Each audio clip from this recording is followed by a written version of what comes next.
ಮೂಡಾ ಪ್ರಕರಣಕ್ಕೆ ಸಂಬಂಧಪಟ್ಟಂತೆ ಇದೊಂದು ಮಹತ್ವದ ಟ್ವಿಸ್ಟ್. ನೇರವಾಗಿ ಈಗ A4 ಆರೋಪಿ ದೇವರಾಜು ಅವರ ಸಹೋದರನ ಪುತ್ರಿ ಕೇಸನ್ನ ಹಾಕಿರೋದು. ಈ ವಿಚಾರಕ್ಕೆ ಸಂಬಂಧಪಟ್ಟಂತೆ ನಮ್ಮ ಪ್ರತಿನಿಧಿ ರವಿ ಪಾಂಡವಪುರ ಮಂಜುನಾಥ್ ಸ್ವಾಮಿ ಅವ್ರನ್ನ ಕೂಡ ಮಾತಾಡಿಸಿದ್ದಾರೆ. ಬನ್ನಿ ನೋಡೋಣ ಅವ್ರು ಏನು ಹೇಳಿದ್ರು ಅಂತ. ಹಗರಣ ಪ್ರಕರಣಕ್ಕೆ ಸಂಬಂಧಪಟ್ಟಂತೆ ಸದ್ಯ ಈಗ ಮತ್ತೊಂದು ಟ್ವಿಸ್ಟ್ ಎದುರಾಗಿದೆ.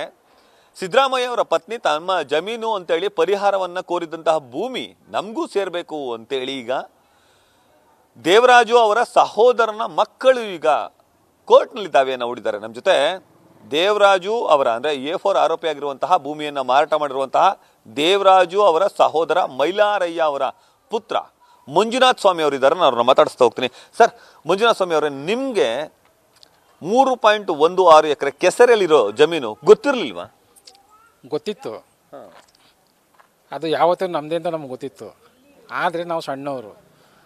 ಆವಾಗ ನಮ್ಮ ಚಿಕ್ಕಪ್ಪ ಅವರು ಸುಮಾರು ಒಂದು 92-93ನೇ ಸಾಲಿನಲ್ಲಿ ನಿಮ್ಮ ಹೆಸರು ಖಾತೆ ಮಾಡಿಸ್ಕೊಡ್ತೀವಿ ಅಂತೇಳಿ ನಮ್ಮ ಕೈಯಿಂದ ಸೈನ್ ತಗೊಂಡ್ರು. ನಮ್ಮ ತಂದೆ ತೀರೋದ ನಂತರ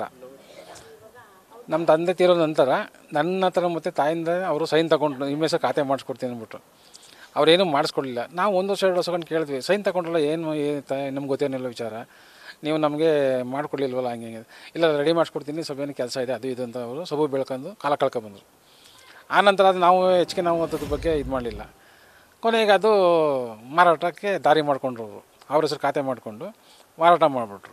ನಿಮಗೆ ಗೊತ್ತಿಲ್ಲ ಅಂತ ಮಾರಿರೋದು ಸರ್? ಅದು ನಮ್ಗೆ ಗೊತ್ತಿಲ್ಲ ಅಂತ ಮಾಡಿರೋದು. ಗೊತ್ತಿದ್ರೆ ಮಾರಾಟ ಮಾಡೋಕ್ಕಾಯ್ತಿರಲ್ವಲ್ಲ ಅವರು. ಈಗ ಪಿತ್ರಾರ್ಜಿತ ಆಸ್ತಿ ಎಲ್ಲ ಮಕ್ಳುಗಳಿಗೂ ಸೇರಬೇಕು ಅಂತ ಇರ್ತದೆ. ನಿಮ್ಮ ತಾತನವ್ರ ಆಸ್ತಿ ನಿಮ್ಮ ತಂದೆಯವ್ರಿಗೆ, ನಿಮ್ಮ ಚಿಕ್ಕಪ್ಪ, ಇನ್ನೊಬ್ಬ ದೊಡ್ಡಪ್ಪ ಅವ್ರಿಗೂ ಸೇರ್ಬೇಕಿತ್ತು. ಬಟ್ ಆದರೆ ಅವ್ರು ಯಾರಿಗೂ ಕೂಡ ತಿಳಿಸ್ತಂತೆ ದೇವರಾಜು ಅವರು ಮಾರಿದ್ದಾರೆ ಅಂತೇಳಿ ನಿಮಗೆ ಮಾರಾಟ ಮಾಡಿದ್ಮೇಲೆ ಆದ್ರೂ ಗೊತ್ತಾಗ್ಲಿಲ್ವಾ ಸರ್? ಅದು ಇಲ್ಲ, ಮಾರಾಟ ಮಾಡಿದ್ಮೇಲೆ ವಿಷಯ ಗೊತ್ತಾಗಿಲ್ಲ. ಅದು ನಮ್ಮ ತಂದೆ ಹೆಸರಲ್ಲಿತ್ತು ಜಮೀನದು. ನಿಮ್ಗೆ ಯಾವಾಗ ಗೊತ್ತಾಯ್ತು ಸರ್ ಈ ವಿಚಾರ? ಈಗ ಮಾಧ್ಯಮಗಳು ಯಾವಾಗ ಭೂ ಹಗರಣ ಆಯ್ತಲ್ಲ, ಇದು ಮೂಢಾಗರಣ, ಆ ನಂತರದಲ್ಲಿ ಈ ಜಮೀನ್ ಬಗ್ಗೆ ಎಲ್ಲವೂ ಕೂಡ ಇವ್ರ ಹೆಸರು ಜಮೀನು ಹೆಸರೆಲ್ಲ ಬಂತಲ್ಲ, ಆಗ ನಮಗೆ ಗೊತ್ತಾಗಿದ್ದು ವಿಚಾರ. ನೀವು ಆ ಸಂದರ್ಭದಲ್ಲಿ ನಿಮ್ಮ ಚಿಕ್ಕಪ್ಪ ದೇವರಾಜ್ ಅವ್ರನ್ನ ಭೇಟಿ ಮಾಡುವಂಥ ಪ್ರಯತ್ನ ಏನು ಮಾಡಲಿಲ್ವಾ ಸರ್? ಎಲ್ಲಿ ಮಾರಾಟ ಮಾಡಿಬಿಟ್ರೆ ಗೊತ್ತಾಗ್ದಂತೆಯೇ.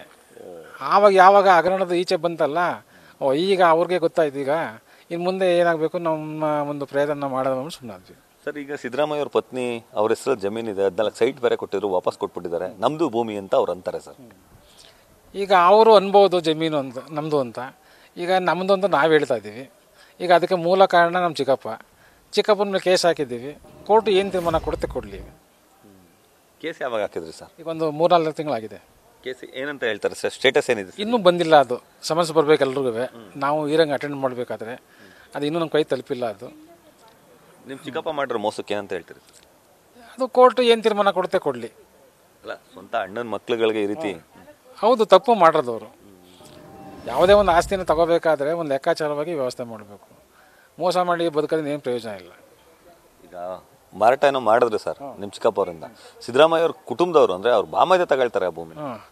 ಅದೇ ಇವ್ರು ಕೊಟ್ಟೋದಕ್ಕೆ ತಗೊಂಡಿರೋದವ್ರು ಮಾರಾಟ ಮಾಡೋದಕ್ಕೆ. ಈಗ ಅವರೇ ಹೊಣೆ ಅದಕ್ಕೆ. ಯಾರು? ನಮ್ಮ ಚಿಕ್ಕಪ್ಪ ಅವರೇ. ದೇವರಾಜನೇ ಹೊಣೆ ಮಾರೋದಕ್ಕೆ, ಅದು ನಾವು ಹೊಣೆ ಅಲ್ಲ. ಈಗ ನಿಮ್ಮ ಆಗ್ರಹ ಏನು ಸರ್? ನಮ್ಮ ಆಗ್ರಹ ಅಂದರೆ ನಮ್ಮ ಆಸ್ತಿ ನಮ್ಗೆ ಬರಬೇಕು. Thank you. ಇದಿಷ್ಟು ಮಂಜುನಾಥ್ ಸ್ವಾಮಿ ಅವರ ಮಾತುಗಳು. ನಮ್ಮ ಆಸ್ತಿ ನಮಗೆ ಬರಬೇಕು, ನಮ್ಮ ಚಿಕ್ಕಪ್ಪ ನಮಗೆ ಮೋಸ ಮಾಡಿದ್ದಾರೆ, ಹಾಗಾಗಿ ಎಲ್ಲರ ವಿರುದ್ಧ ನಾವು ದಾವೆಯನ್ನು ಹೂಡಿದ್ದೀವಿ ಅನ್ನೋ ಮಾತನ್ನೇ ಹೇಳ್ತಾರೆ. ಕ್ಯಾಮ್ರಾಮನ್ ವಿನಯ್ ಜೊತೆ Ravi Pandavapura, news first, Mysuru. News first, ನಿರ್ಭೀತಿಯಿಂದ ನಿಮ್ಮ ಪರವಾಗಿ.